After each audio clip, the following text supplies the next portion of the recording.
ओम श्री गणेशाय नमः। ओम श्री गुरुवे नमः।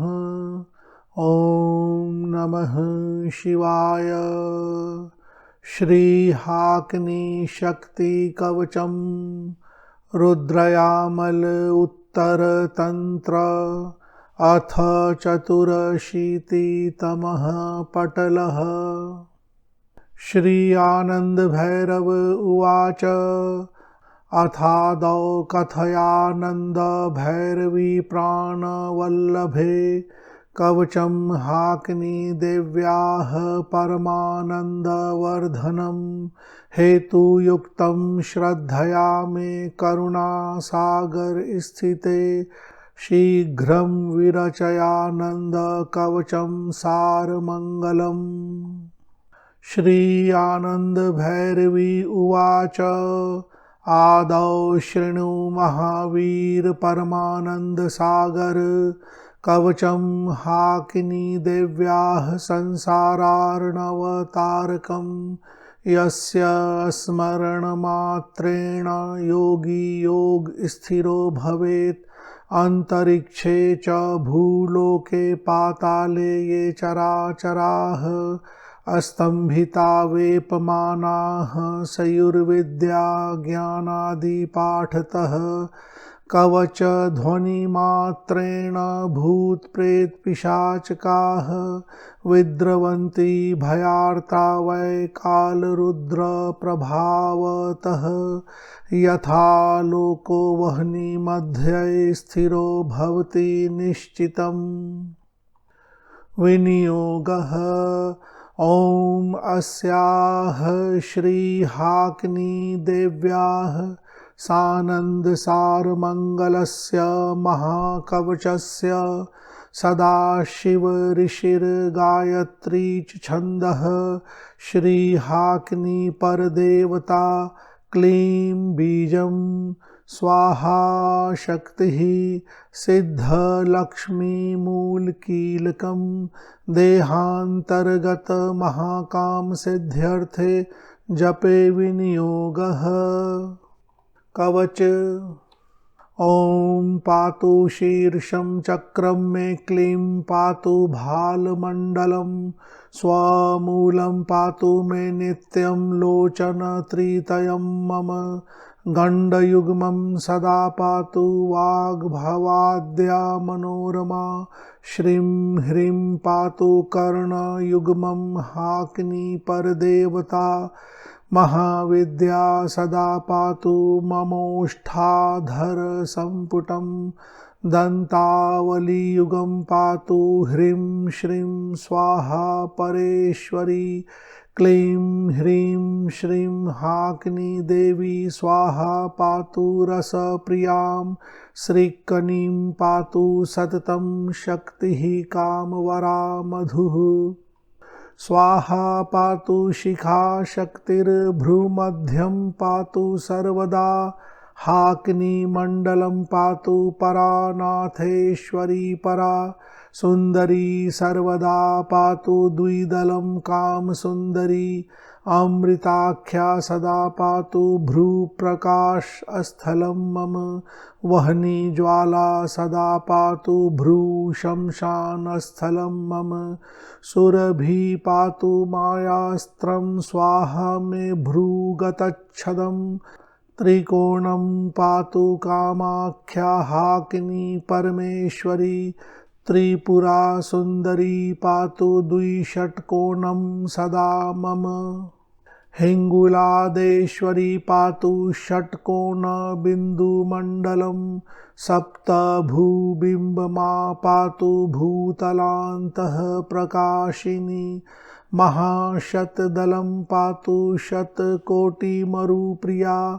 गुरुविद्यामयी पातु वाणी मे मत्तगामिनी चतुर्द्वारं सर्वचक्रं पातु मे परमेश्वरी अत्यंत दुःखहन्त्री मे मनश्चक्रं सदावतु शब्द ब्रह्मयी पातु चंद्रमंडलमेव मे अकालतारिणी दुर्गा सर्ग स्थित्यन्तकारिणी महापुरुष संस्थानं हाकिनीमण्डलं मम पातु वर्णमयी तारा चन्द्रार्धं मे सुरेश्वरी उन्मनीनगरं पातु वह्निकुण्डनिवासिनी मदिरा पातु सततं भालं विषहरा मम धर्मदा ज्ञानदा पातु धर्मज्ञानपदं मम तालपत्नीश्वरी पातु अमृतानन्दकारिणी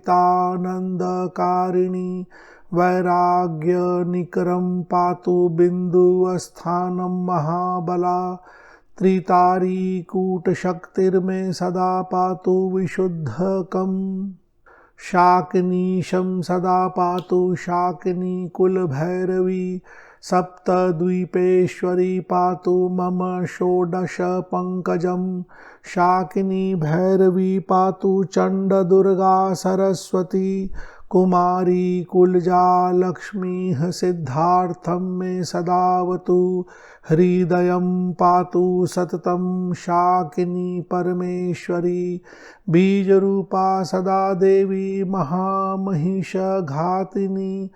उदरं पातु सततं योगिनी कोटिभिः सह उमा महेश्वरी पातु प्रचण्डा मम पृष्ठकम् चामुण्डा भैरवी बाला पार्श्वयुग्मं सदावतु परमाचेश्वरी पातु देवमाता स्तनद्वयं सौभाग्यहाकिनी देवी पायात्तु यक्षसः प्रियम् आद्या देवी शिखारूपा भुजयुग्मं सदावतु सर्वापराधहरत्री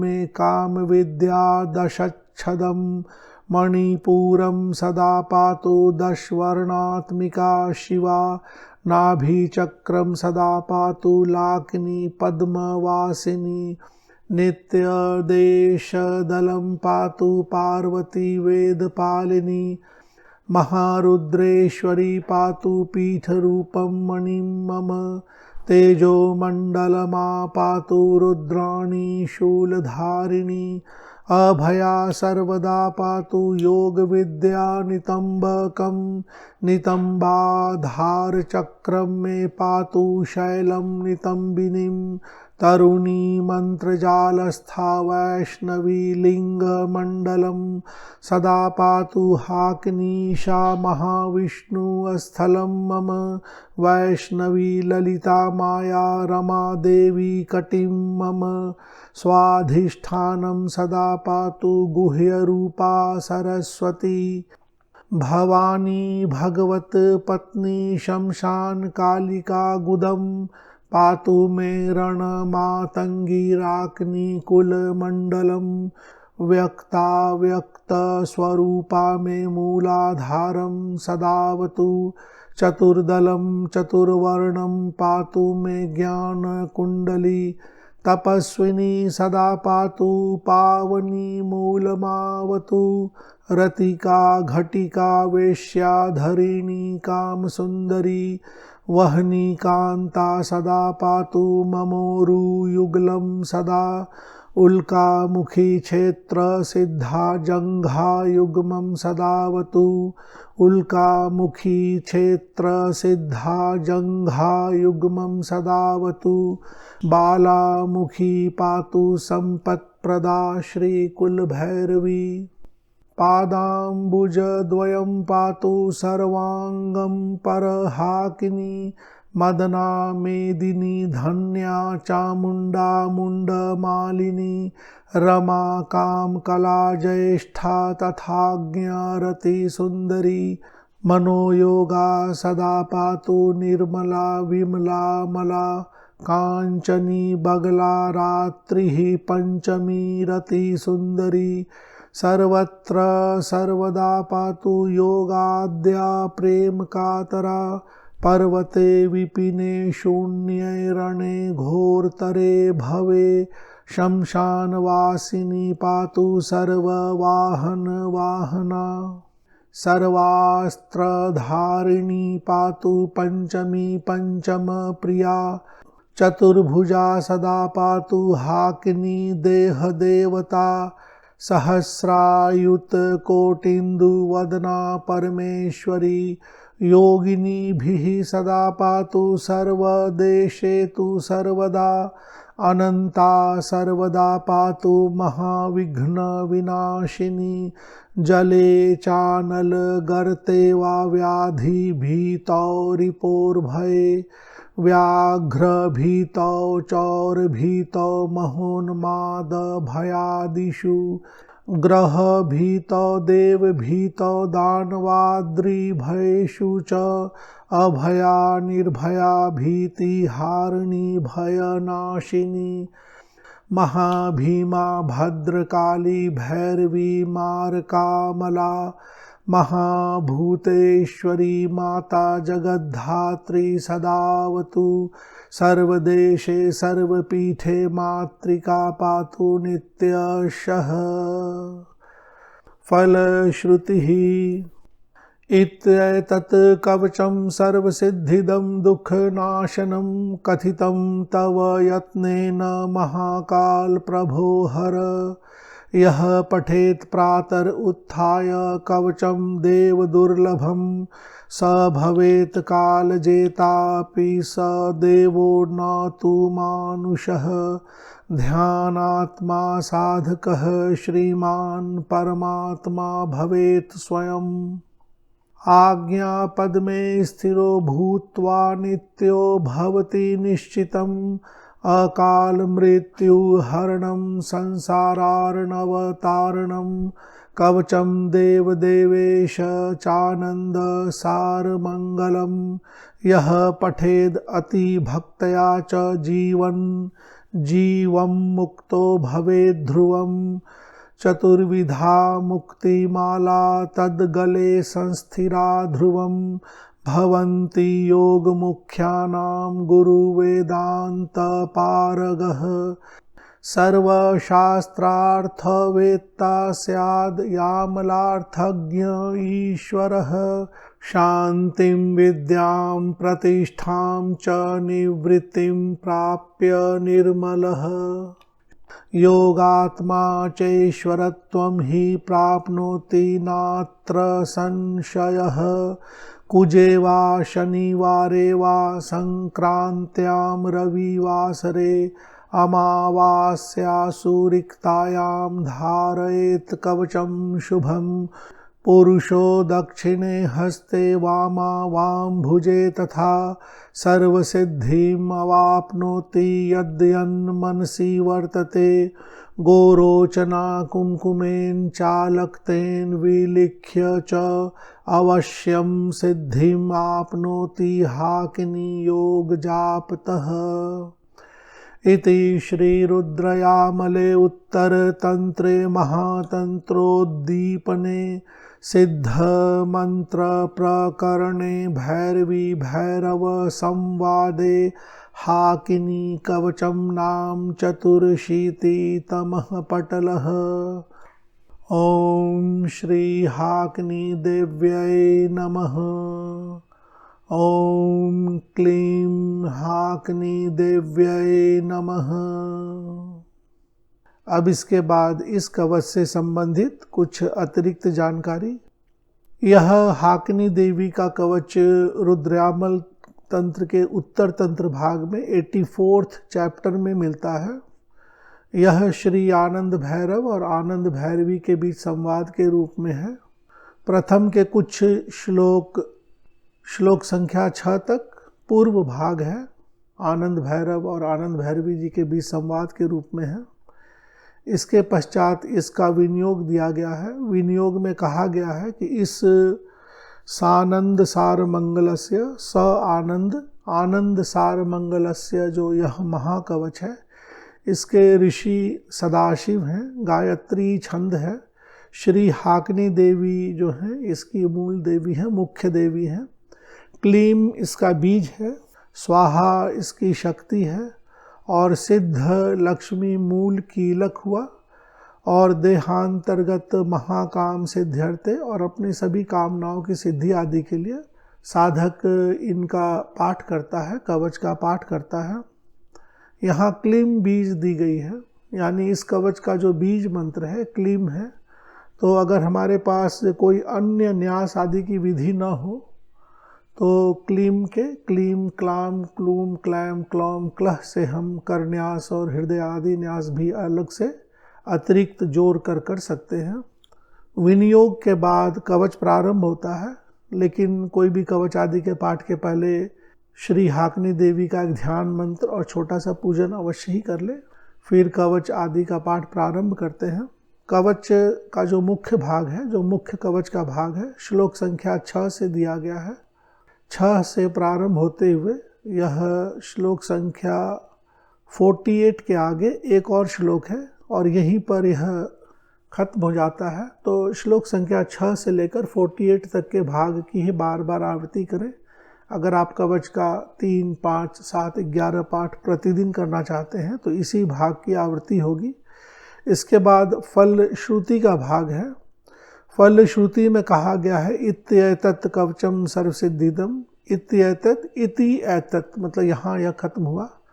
यह कवच सर्वसिद्धि देने वाला है और प्रातः उत्थाय, सुबह उठकर इसका पाठ करना चाहिए। श्लोक संख्या 50 में। श्लोक संख्या 52 में कहा गया है आज्ञा पद्म, यानी जो आज्ञा चक्र है उस पर ध्यान करना चाहिए। श्लोक संख्या 53, 53, यह पठेद अति भक्तया च जीवन, जीवन जीवम जीव के लिए है। अगर अति भक्ति से और श्रद्धा से हम इसका पाठ करते हैं तो जीवों की मुक्ति हो सकती है। जो हमारे अंदर जो जीव है, हम सभी जीवों के लिए कहा गया है। इसके आगे श्लोक संख्या 56, 56, कुजे वा शनिवारे वा संक्रांत्याम रविवासरे, मंगलवार को, शनिवार को, संक्रांति के दिन आदि, रविवासरे संडे का दिन, अमावास्यासु तो अमावस के दिन इस कवच को ज़्यादा पढ़ना चाहिए। इसके पाठ से अतिरिक्त फल मिलता है, ज़्यादा फल मिलता है। यह सब इस कवच के लिए विशेष दिन है। पुरुष को हमेशा कवच सिद्धि आदि करने के बाद दक्षिण हस्ते, राइट हैंड में बांधना चाहिए, और वामा जो पत्नी है या स्त्री है उसको हमेशा ही वाम भुजे, लेफ्ट हैंड में हमेशा बांधते हैं। किसी भी ग्रंथ में, किसी भी कवच में, किसी भी मंत्र आदि में यही होता है। पुरुष हमेशा दाहिनी हाथ में और स्त्री बाएं हाथ में कवच आदि बांधती हैं। सर्व सिद्धि मवापनोति, इसके पाठ से हर प्रकार की सिद्धि मिलती है। यद यन मनसी वर्तते, जो जो मन में इच्छा होती है, जो कुछ भी कामना होती है। और श्लोक संख्या 58, गोरोचना कुमकुमेन चालकतेन, गोरोचन से, कुमकुम से, अलक्त से जो लाल रंग का जो होता है लिक्विड, तो इसके मिश्रण से कवच आदि लिखना चाहिए, यंत्र आदि लिखना चाहिए, पूजन आदि करना चाहिए। तो अवश्यम सिद्धिम अवाप्नोति, तो सिद्धि अवश्य ही प्राप्त होती है। यह सब अतिरिक्त जानकारी है जो यहाँ सभी दी गई है, इसीलिए फल श्रुति का भाग बहुत ही महत्वपूर्ण होता है। इसके बाद इस कवच में बहुत सारे जो शब्द हैं, कवच के श्लोकों में जो शब्द हैं, तो यह सब सांकेतिक होते हैं, तो उन्हें समझना चाहिए। आज्ञा चक्र 2 दल का होता है। विशुद्धि चक्र षोडश दल, 16 दल और आ से लेके अह। अनाहत चक्र 12 दल, 12 दल का होता है। मणिपुर चक्र जो होता है 10 दल का होता है। स्वाधिष्ठान चक्र 6 दल होता है, 6 दल का होता है। मूलाधार चक्र चतुर्दल 4 दल का होता है। सहस्त्रार चक्र जो होता है हजारों दल का होता है। सभी 50 दल होते हैं। 50 दल पे सभी एक एक दलों पे एक एक वर्ण होते हैं, उनकी शक्तियाँ होती हैं, तो 50 मातृका शक्ति। अब इस जानकारी के साथ कवच के कुछ श्लोकों को देखते हैं। जैसे प्रथम श्लोक में कहा गया है ओम पातु शीर्ष चक्रम, शीर्ष चक्रम सहस्त्रार चक्र के लिए है। इसी प्रकार यहाँ जो ब्लू रंग से चिन्हित की गई है शक्तिर भ्रू मध्यम, भ्रू मध्य या जो द्विदल है यह आज्ञा चक्र के लिए है। श्लोक संख्या 22 में जो विशुद्ध कम है वह विशुद्धि चक्र के लिए है। इसी तरह षोडश पंकजम विशुद्धि चक्र के लिए है। यहाँ मणिपुरम और जो नाभि चक्रम दोनों मणिपुर चक्र के लिए है। इसी प्रकार श्लोक संख्या 34 में स्वाधिष्ठानम शब्द आया है, स्वाधिष्ठान चक्र के लिए। श्लोक संख्या 36 मूलाधारम चतुर्दलम चतुर्वर्णम, 4 दल वाला 4 वर्ण वाला, तो सभी मूलाधार के लिए है। इसी तरह श्लोक संख्या 40 तथाज्ञा आज्ञा चक्र के लिए है। शब्द इसी तरह से छुपाए जाते हैं। तो इस तरह से कवच आदि में कहीं कहीं कुंडलिनी चक्रों का सीधे सीधे नाम बताया जाता है, नाम दिया जाता है। कहीं कहीं उनके चक्रों में जितने वर्ण होते हैं उससे उसको रेफर करते हैं, द्वादशात्मक, षोडशात्मक, इस तरह से। इस कवच के भी कुछ शब्दों का संधि और विच्छेद किया गया है, उनका अर्थ निकाला गया है। तो यह सब PDF की फाइल में दे दी गई है। PDF की फाइल के लिंक वीडियो के नीचे डिस्क्रिप्शन बॉक्स में दे दी गई है, आप वहां से डाउनलोड कर सकते हैं। धन्यवाद।